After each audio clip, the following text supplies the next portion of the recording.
बिस्मिल्लाहिर्रहमानिर्रहीम। अस्सलाम वालेकुम। मैं हूँ आयशा और वेलकम करती हूँ आपको आयशा के किचन में।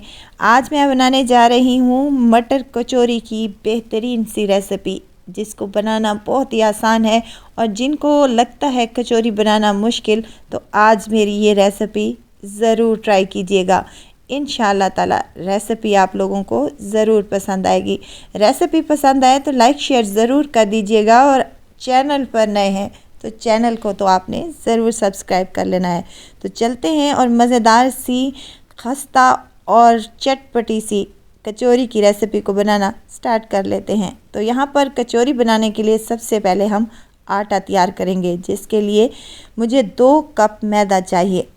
इसमें हाफ़ चम्मच मैं नमक का शामिल कर रही हूँ और 4 टेबल स्पून भरकर घी के शामिल करने हैं।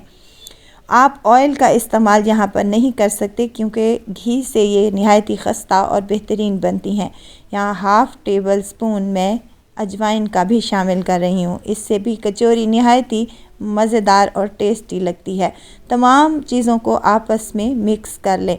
मुट्ठी बनना स्टार्ट हो जाए तो हमने थोड़ा थोड़ा पानी करके शामिल करना है और इनका एक डो तैयार कर लेना है। डो ना ही ज़्यादा पतला होना चाहिए और ना ही ज़्यादा सख्त होना चाहिए। अब यहाँ पर आटा हमारा तैयार हो चुका है। 1 से 2 मुट्ठी इसको लगाएंगे और ऊपर से घी लगाकर हमने इसको रेस्ट पर दे देना है 15 मिनट के लिए। जब तक आटा हमारा रेस्ट पर है तो तब तक हम इसकी मज़ेदार सी चटपटी सी फीलिंग तैयार कर लेते हैं, जिसके लिए मुझे चाहिए यहाँ पर एक कढ़ाई, और उसमें मैं शामिल करने लगी हूँ 2 टेबलस्पून के करीब ऑयल। ऑयल हल्का सा ही गर्म हो जाए तो ये मीडियम साइज़ का एक प्याज है जिसे मैंने चॉप कर लिया है, ये इसमें शामिल कर दें और इसको अच्छे से फ्राई कर लें। प्याज हमारा हल्का सा सॉफ्ट हो जाए तो यहाँ मटर है मेरे पास, ये 1 कप के करीब मटर हैं। फ्रेश मटर आए हुए हैं मार्केट में और बहुत ही टेस्टी लगते हैं। कोशिश करें कि आप इनको फ्रेश मटर से ही बनाएं, नहीं है तो फ्रोज़न मटर का भी इस्तेमाल कर सकते हैं। हाफ़ टेबल स्पून मैंने इसमें नमक का भी शामिल किया है। अब हमने इसको 5 से 7 मिनट तक अच्छे से फ्राई कर लेना है। जैसे ही फ्राई हो जाएं तो यहाँ अदरक का एक टुकड़ा है जिसको मैंने क्रश कर इसमें शामिल कर दिया है। अदरक डालने से इनका टेस्ट बहुत ही मज़े का आता है। अब अदरक को भी हमने 1 से 2 मिनट के लिए अच्छे से भून लेना है। साथ ही मैं यहाँ हरी मिर्च का इस्तेमाल कर रही हूँ। अगर आप बच्चों के लिए बना रहे हैं तो हरी मिर्च को स्किप भी कर सकते हैं।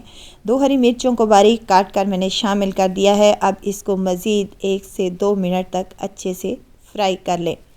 मटरों को फ्राई करते हुए मुझे तकरीबन 5 मिनट हो चुके हैं। तो यहाँ हम कुछ पाउडर मसाले शामिल करने लगे हैं। यहाँ मेरे पास कुटा हुआ खुश्क धनिया है 1 टेबलस्पून। हाफ़ टेबल स्पून इसमें जाएगा कूटा हुआ सफ़ेद ज़ीरा। काली मिर्च भी जाएगी half table spoon. Half table spoon कुटी हुई लाल मिर्च और हाफ़ टेबल स्पून हल्दी का जाएगा। इसमें हमने नमक पहले ही शामिल कर दिया है। मिर्च मसाले डालने के बाद हमने इसमें थोड़ा सा पानी भी शामिल करना है ताकि हमारे मसाले जले नहीं, और इनको 1 से 2 मिनट तक अच्छे से फ्राई कर लेना है। अब चेक कर लेते हैं कि मटर हमारे गल चुके हैं या नहीं। तो माशाल्लाह से फ्रेश मटर होंगे तो बेहतरीन से हमारे गले हुए होंगे इंशाअल्लाह ताला। तो यहाँ पर मैंने एक मैशर का इस्तेमाल किया है। मैशर की मदद से हमने इसको अच्छे से मैश कर लेना है। आप चाहें तो इसको किसी भी ग्राइंडर में डालकर भी ग्राइंड कर सकते हैं, लेकिन वो पेस्ट बन जाएगा। हमें दरदरा सा इनके चंक्स रहने चाहिए, इतना हमने इसको बनाना है। अब यहाँ पर 2 आलू थे मेरे पास मीडियम साइज़ के, जिसे मैंने बॉईल कर लिया है, वो भी इसी में शामिल कर दें। आलू ऑप्शनल हैं, अगर आप नहीं डालना चाहते तो स्किप भी कर सकते हैं। इन तमाम चीज़ों को आपस में मिक्स कर लें। वीडियो स्टेज पर अगर आपको ज़रा सी भी अच्छी लग रही है तो लाइक करें, सब्सक्राइब करें और साथ में बेल आइकन के बटन को भी ज़रूर प्रेस कर दिया करें, ताकि मेरी हर नई आने वाली वीडियो आप तक पहुंचती रहे। मसाला हमारा बेहतरीन सा तैयार हो चुका है। हरा धनिया भी शामिल करूंगी और इसको ठंडा होने के लिए साइड पर रख दूंगी। अब आते हैं आटे की तरफ। आटा हमारा अच्छे से सेट हो चुका है। इसको 1 से 2 मुट्ठी मज़ीद लगा लेंगे ताकि ये हमारा फ्लफ़ी सा आटा बनकर तैयार हो सके। तो यहाँ पर एक मीडियम साइज़ का मैं पेड़ा ले लूँगी। पेड़े का साइज़ आप चेक कर लें, बिल्कुल इतनी हमारे पेड़ा होना चाहिए। तो जिस तरफ से हमने पेड़े को फोल्ड किया था उसी साइड से हमने हाथों की मदद से अच्छे तरीके से इसको चपटा करते हुए इसकी एक कटोरी तैयार कर लेनी है। यहाँ पर हमारी कटोरी बनकर तैयार हो चुकी है। अगर आप इसी तरीके से बनाएंगे तो आपकी कचौरियाँ निहायत ही खस्ता और मज़ेदार बनेगी।